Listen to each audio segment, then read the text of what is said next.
Hi everyone, welcome back to Java 1 for All. In this video we are going to see one example about interface-based programming or interface-oriented programming. There are several names, but the concept is that your reference variables, they should be interfaces. So let's imagine a similar example as we did before, using the storing data somewhere. So for that we are going to create a new package. And if you work in the future with Spring, you will notice that the Spring creates the classes that are going to store data in a database, for example, as repository. They have repository in the name. So let's create a package called repository, and let's create an interface called repository as well. So Java class, select interface, repository. So this interface will have only one method. That's public. Again, abstract, void, save. Now, we have this interface, and of course, we will need the business logic, the one responsible for saving this. And we can add as a service. So, for example, we can create here a repository, or actually database, repository service.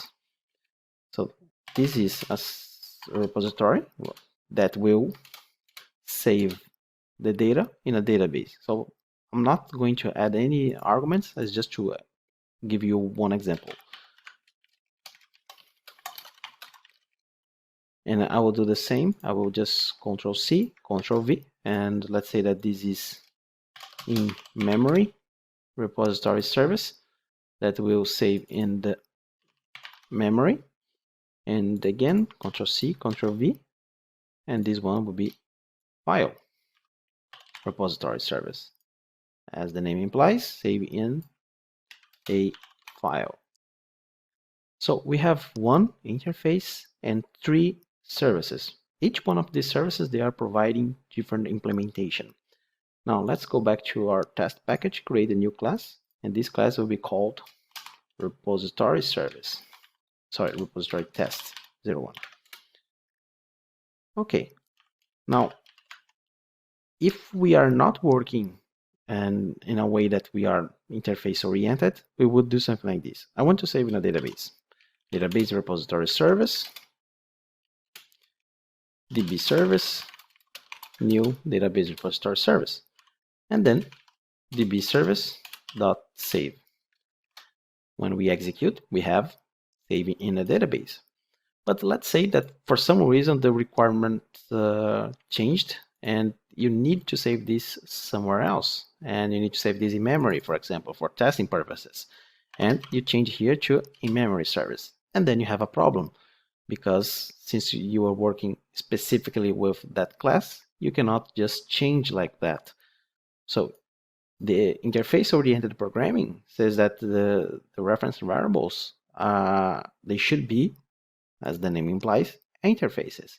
And in this case, if we had a repository here, it doesn't matter the type that we are saving, we will always be able to call the save. So right now we are saving with the in-memory object, but I want to save it now in a file.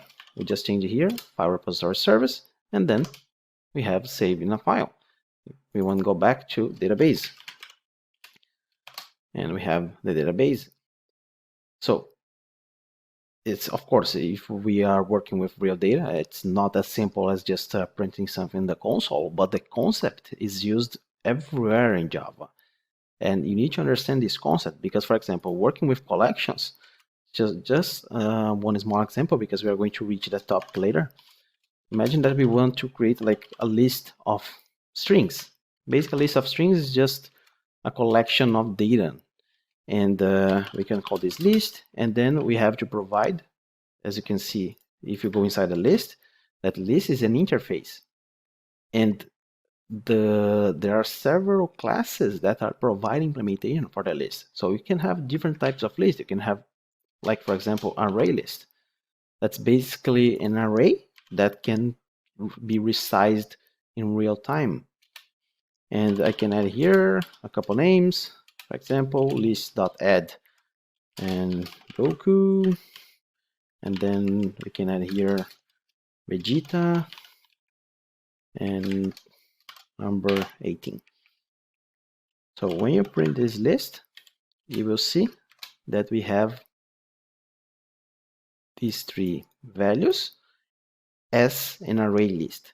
But let's say that we would like to change because the collections, they have different performance based on reading, inserting, deleting, and we would like to use something that is linking the list for better, let's say, searchability. So it's fast searching, and as we can see, we changed completely the object, but we can execute and everything is working seamlessly. It means that we didn't have to do anything extra.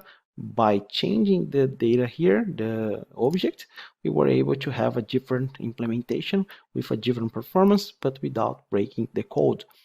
And if you go here, for example, in the add, you will see that we are inside the list, that this add has several implementations, and each one of them, they will have their own business logic. So we have array list, for example, the first one we were using, and if we go back here, we have also linked list, and as you can see, the implementation for them is different.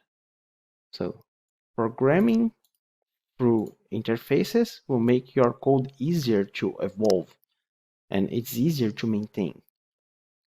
So basically, this concept we will be using a lot from now on, especially in the previous videos about exceptions, collections. So I really hope you got it, how the concept of polymorphism works. If you didn't, just ask any questions or just watch the videos again, because if this concept is not clear, you will have several difficulties in the next videos. So that's everything that I have to tell you. This is the end of polymorphism. Let's continue in the next video. Bye.